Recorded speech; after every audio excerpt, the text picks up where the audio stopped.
Hello, how are you doing? This is Maciej, your non-native English teacher, and I'm back with another grammar, vocabulary, and pronunciation digest for you. Just as last time, we're going to have a look at 5 sentences which contain mistakes learners very typically make when they speak or write in English. And we're also going to look at these 3 words at the bottom here, which are basically examples of pronunciation mistakes learners of English make all the time.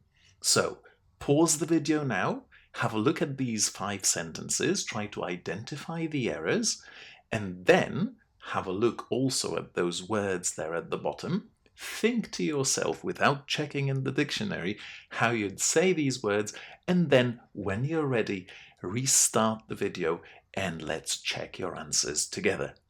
So, pause the video now, and I'll see you in a moment. Right, let's have a look at our first sentence here.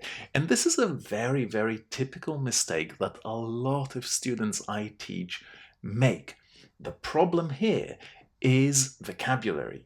And there are actually 2 problems here.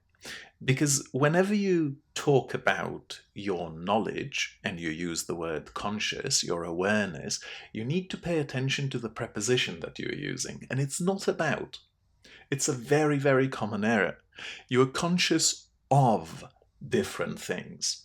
And then the word conscious itself is a problem. Why? Well, because even though in many languages it describes awareness, in English it does that too, but it's incredibly formal. So if someone says that they're conscious of something, it's probably in the context of some sort of an academic debate or a discussion on law, for example. It's very, very formal. So how do we replace the word conscious in English? Well, we replace it with the word aware. So we would say many people are not aware of the danger. And aware is a very good word to put into your vocabulary. So try to remember that whenever you want to express this meaning of knowing something and you want to use conscious, stop yourself, because conscious is a very, very formal word in English. It almost sounds medical. Well, which it does actually. And then use the word aware. Okay, and remember it's followed by of.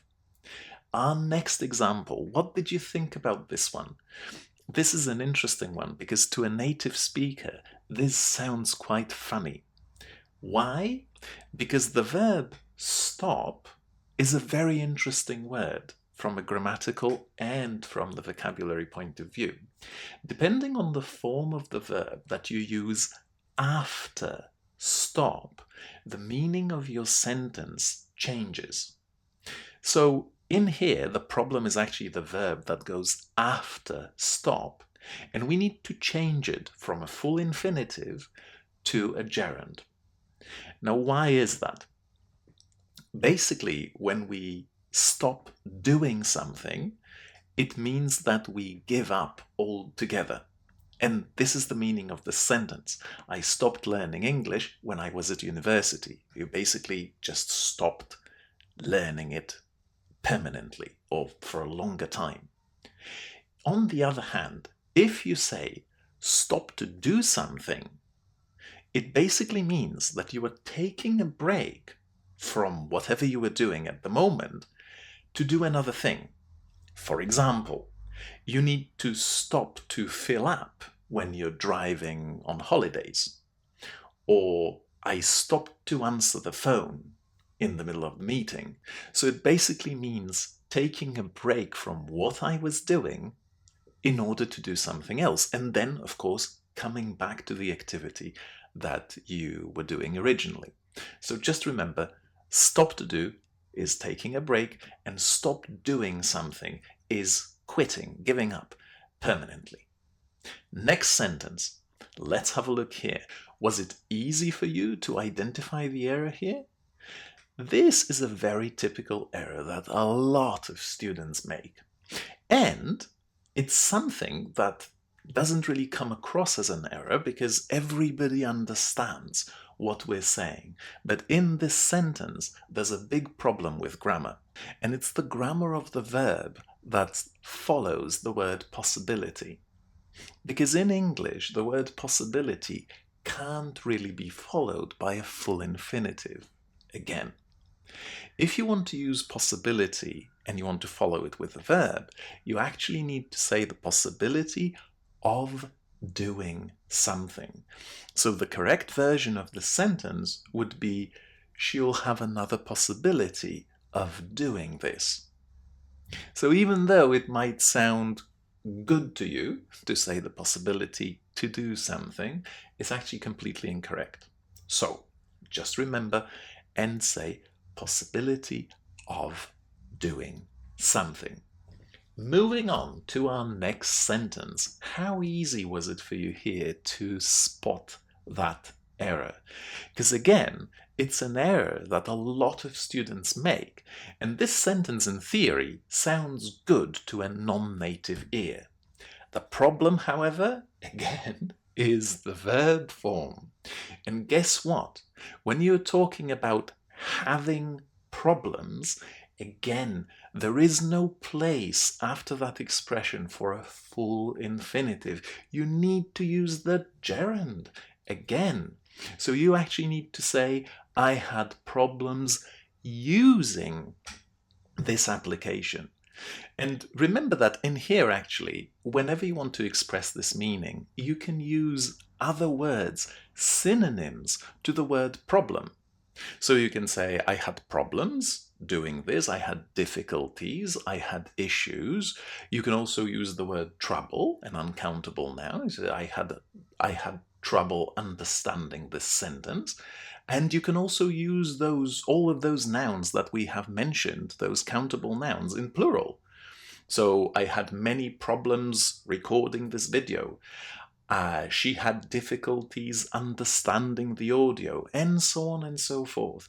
So very, very useful rule here, and it's worth practicing this because it's not a very intuitive grammar structure. It's actually counterintuitive. So yeah, all the more reason to practice it. Okay, I think we've got one more sentence to go. And this one, again, contains a very, very typical error. I hear this all the time. Were you able to spot what's wrong? I hope this sentence actually didn't sound very good to you. The problem here is that if you think about the grammar of this sentence, there are two objects, and they are one and the same thing, because we've got the word something, it's something, and then there is the word it at the end of the sentence. So actually we are repeating the object, but we're doing this unnecessarily. We don't do this in English. So actually we have to get rid of this it at the end of the sentence and say it's something that we never speak about. That's correct now, without that it.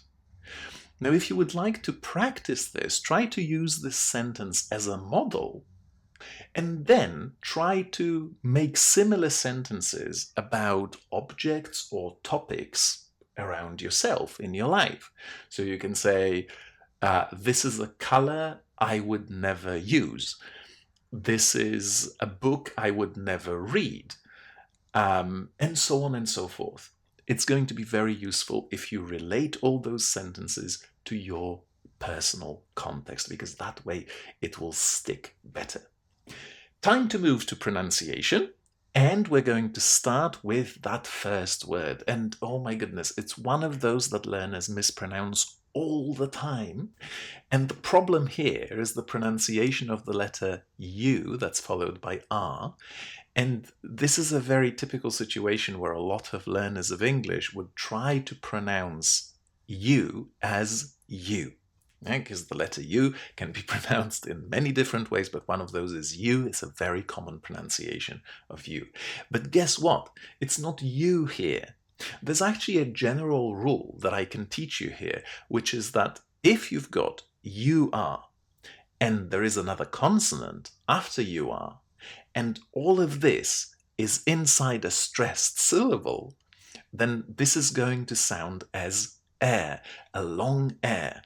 Okay, so many things to remember here, but you are followed by another consonant inside a stressed syllable is always, always, without any exceptions, going to be pronounced as So we're going to say this word as urgent. It will take time getting used to this pronunciation because it sounds difficult to say for a lot of learners of English, simply because when you see the spelling, you don't want to pronounce this beginning as but this is exactly what you need to do. So let's practice this in a couple of sentences. Have a look first, then listen and repeat. It's the most urgent task on our list.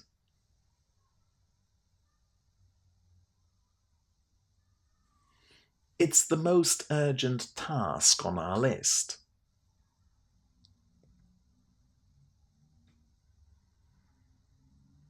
Is it really that urgent?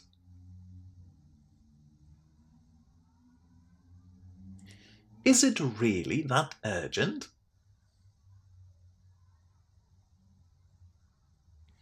Well done. Let's move on to our second word, which is a typical pronunciation problem. And this one might actually seem to you like a very easy word to say, but there are two things here.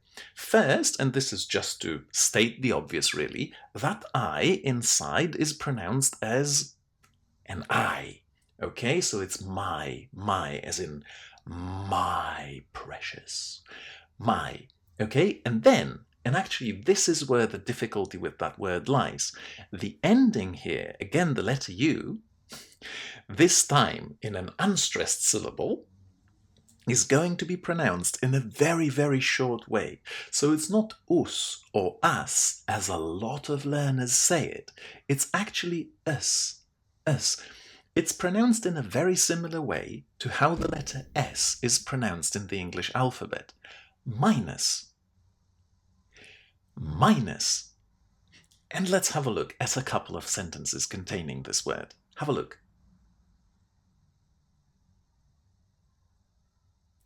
It's minus 10 degrees.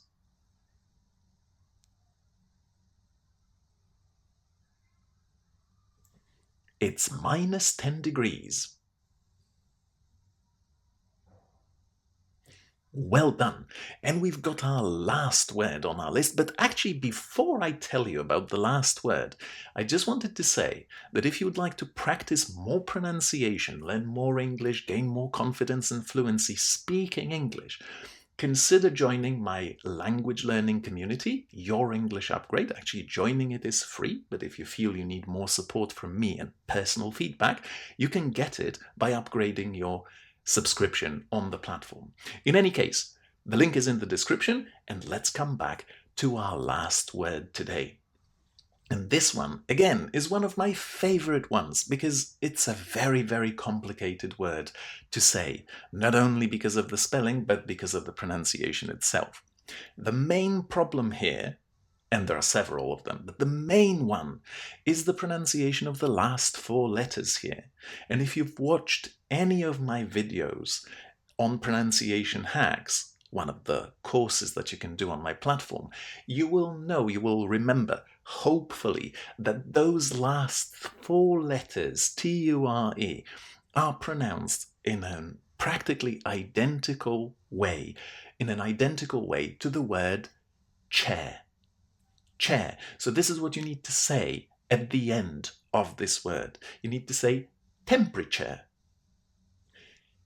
Temperature. This chair is a little bit shorter than the one that I'm sitting on right now, but it sounds very, very similar. Chair.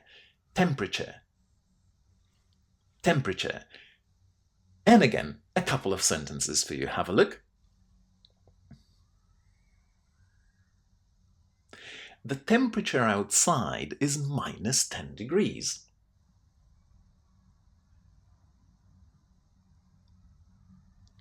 The temperature outside is minus 10 degrees.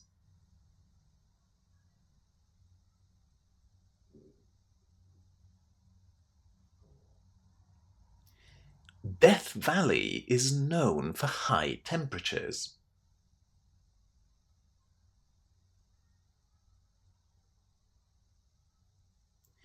Death Valley is known for high temperatures.